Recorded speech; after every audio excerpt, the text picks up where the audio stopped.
selamat siang. Iya. Bapak bisa perkenalkan namanya dulu? Ya, saya Nusur Bakri, Kabid Pelayanan Kesehatan di Dinas Kesehatan Kabupaten Jayapura. Bapak, saya mau nanya seputar media sih sebenarnya. Ya. Khususnya kepada persebaran informasi kesehatan kepada masyarakat di kabupaten. Mungkin yang pertama, wilayah kerja di dinas kabupaten ini total penduduknya kira-kira berapa ya? Total penduduk ada berapa ya, saya di beberapa saya lihat di rumah saya tetap.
Ulang lagi tadi menyambung pertanyaan tadi, ada kira-kira nih ada garis besar saja, ada berapa tuh total penduduk di kabupaten Itu sendiri? total penduduk kabupaten itu 121.222.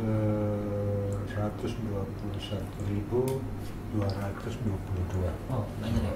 Itu dibagi untuk berapa puskesmas, Pak? 19 puskesmas. 19 puskesmas ya. Dengan kuota penduduk berdasarkan per wilayah atau Yang berwilayah. per wilayah? Yang terbanyak paling di Sentani. Sentani ya. Puskesmas Sentani Iya.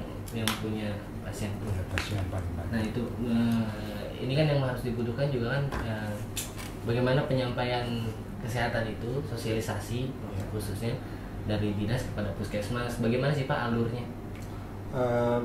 Yang pertama kan kita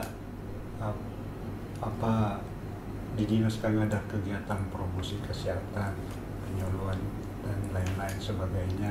Itu kan kita panggil dulu, kita latih seperti apa, baru nanti di puskesmas baru dia sampaikan apa yang didapatkan dari dinas seperti itu. Oke.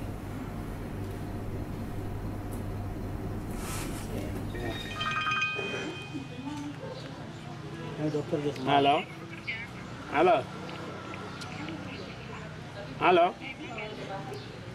Halo. Oh. Ya, kamu cepat saja datang ke desa jemput saya. Kamu cepat dijemput ke antar ke kampung baru jemput saya. Pulsa habis. Ngang. Ini tak coba. Dan periksa darah apa? Kok terhadap penyakit? Oh, batuk, yo, saya batuk dari linden. Benar. Udah periksa tadi tidak ada malaria ya. Malaria terada. Berarti dia sembunyi. Sembunyi Pak, sama banyak. Ya, terada. Senin datang itu pasti dia kelihatan. Oh ya, nanti asing Pak. Ya. Mereka Terus tadi 3 hari. Tahu. mereka itu sistem pemeriksaan itu kalau pertama datang tidak kelihatan, 2 hari kemudian datang lagi itu kelihatan nanti dia. Oh, iya. Malaria muncul. Hari pertama itu kan dia sembunyi, katanya dia takut. Ya takut. Oh, berarti asing saya. Kan beberapa orang biasanya baru-baru mereka adukan begitu tuh. Loh, kita datang kok sakitnya malaria sudah setengah mati. Mau datang situ di puskesmas, pemeriksaan tidak ada malaria. Pada saat pertama baru kita rasa dia belum muncul. Nanti Kedua. 2 hari kemudian datang lagi periksa, itu pasti ketemu malaria. Oh, itu. Sudah ini hari Senin saya datang. Datang nanti baru muncul. Hari Senin saya datang, hari Rabu saya datang, hari Kamis saya datang. Nah, kalau Arsen datang kalau tidak muncul itu pasti itu muncul. Minum obat ini tuh. Saya minum obat ini. Saya minum terus. Minum saya hari Senin datang tidak boleh minum dulu. Senin datang tidak boleh konsumsi obat. Kalau ada kalanya kita konsumsi obat tadi malam. Datang mari pas dia tidak muncul. Karena sudah duluan konsumsi obat tuh. Kalau mau datang periksa ambil darah itu dia boleh konsumsi obat dulu. Betul. Tidak boleh kita minum, kita malam terus tidur. Ya, Sampai bangun terus lari datang kemarin. mari. Ya, betul. Di sini kan mereka sudah buka dua kali pelayanan 1 hari. Betul. Dari pagi sampai jam 1, dari jam 2 sampai dengan jam 4 Betul. di sini. Jadi pasien yang terlambat dilayani pagi itu bisa datang siang. Siang. Memang sebab tugas pagi dan siang. Ya, Dede, kamu juga di sini, Weli. Itu tadi saya masuk akhirnya mantri-mantri ini. Nah dong, bagi juga mungkin siang masuk. Siang. Ada beberapa yang kita tanya tidak masuk berarti siang, dia bilang siang. Oh ya betul.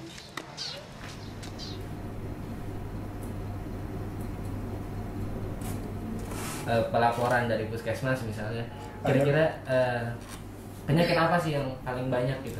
Itu tergantung, ada di wilayah lain ada ISPA, tapi yang dominan malaria. Malaria. Kalau untuk kasus TB dan HIV bu? Iya, bukan masih di ranking-ranking bawah. Tapi yang jelas TB dan HIV sudah menjadi ancaman di Kabupaten Jayapura. Iya. Itu Bapak melakukan sosialisasi ini terkait promosi tentang TB dan Iya. HIV kan, karena saya dengar juga dari Jakarta bahwa tingkat penularannya paling tinggi di Jayapura ya. Kabupaten Jayapura. Itu ada cara khusus tidak untuk menyampaikan itu? Itu kan setiap ibu atau bapak yang memeriksakan dirinya ke puskesmas langsung di screening untuk tes HIV etc. Iya, karena tadi saya kenapa pertanyaan karena kan di Papua ini terkait sama mitos-mitos bahwa HIV itu dikutuk gitu, Mbak. Maksudnya apa sih solusi dari dinas kesehatan untuk misalnya menghancurkan mitos itu jadi sehingga orang lebih sadar untuk datang? Jadi pokoknya yang datang berobat kita screening untuk periksa. Walaupun sakitnya apa aja? Iya.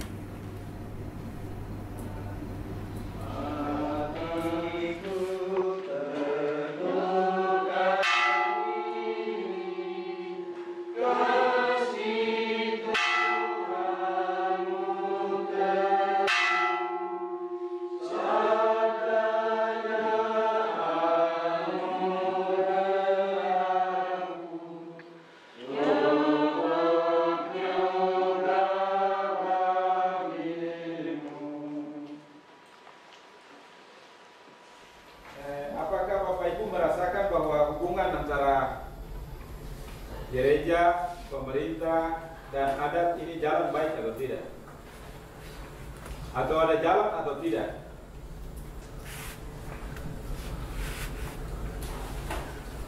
Yang alami kan kita tuh, ada jalan ya? Ada. Ya, artinya begini, Bapak Ibu kita saya balik ke 12 Juli 1914.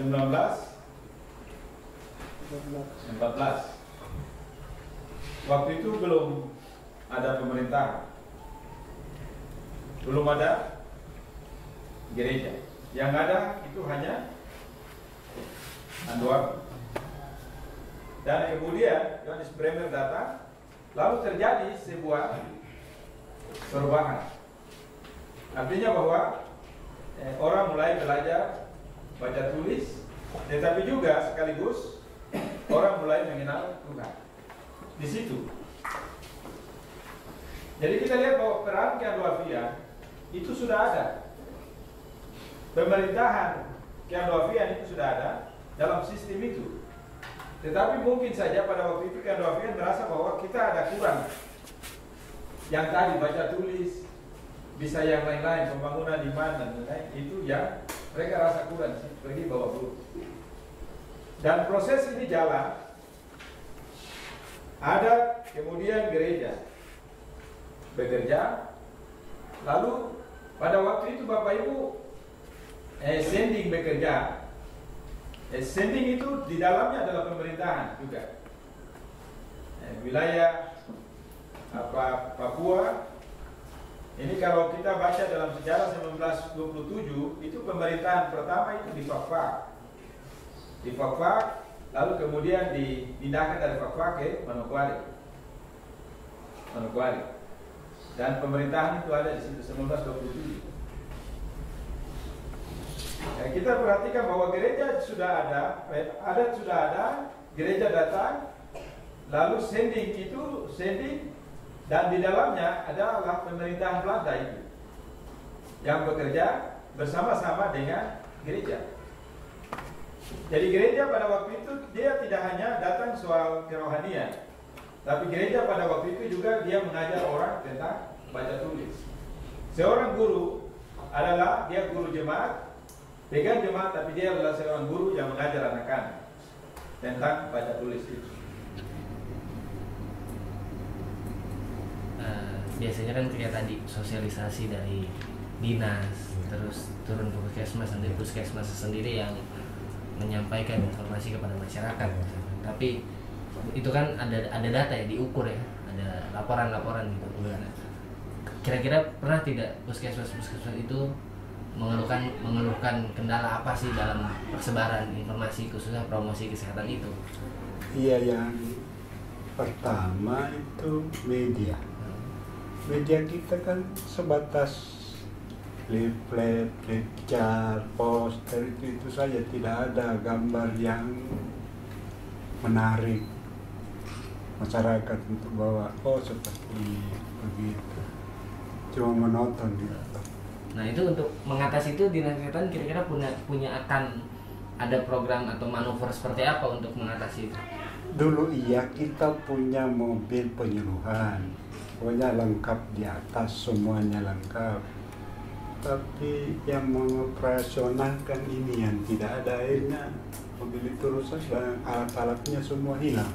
Iya, itu kita adakan tahun 2009. Sekitar 500 juta itu sampai layak ada. Tapi itu hanya berapa tahun? 1 tahun saja itu mobil sudah hilang kanopi apa semua.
Bapak, saya udah buru-buru nih. Kok kasih uang sudah cepat? Saya bawa uang baru. Oh, ternyata satu kok nanti. Jangan gitu kau Bapak. Oh, awas. Pernah alami dicegat orang mabuk? Bagaimana menghilangkan kebiasaan mabuk yang mengganggu? Jangan lewatkan Talkshow Jumat 30 Januari 2015 dengan pembicara Bapak Heng Patai di radio kesayangan Anda, Radio Suara Kasih Papua, mewartakan kabar baik. Nanti saya bilang mau pergi bicara ya.